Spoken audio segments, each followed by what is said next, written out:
Nice you. to meet you. This is such a joyful movie, but it also has very weighty topics. So let me quickly ask Ariana. I just interviewed Kristen Stewart, and she was talking a little bit about the pressures of having to conform.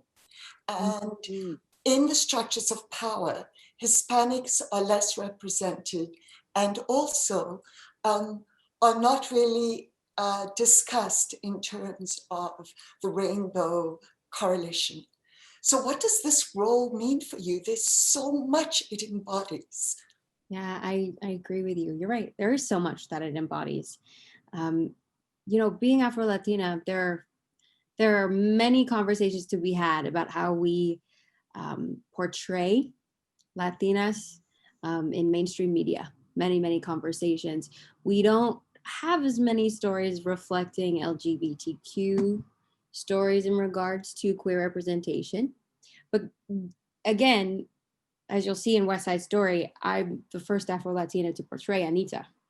And that says something in and of itself. And the fact that I'm an Afro-Latina playing this role now, it might be a first. I'm not sure if it is, but it's a step in the right direction. There are many pressures that I have felt coming up in the industry because I didn't see myself reflected, right? I was always told I needed to be one thing.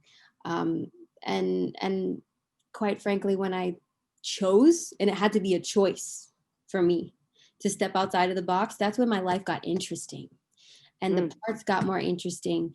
But I also had to start asking the questions that nobody else wanted to ask. And it's hard because then when you are a minority like myself and you do ask those questions and people get uncomfortable, they don't want to answer them.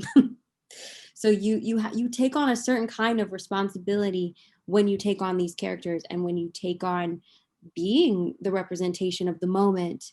But I do think that, again, the fact that I have been given a seat at the table is a step in the right direction. And while the conversations are just beginning, they are going to carry on. We're going to keep talking about this subject for a very long time.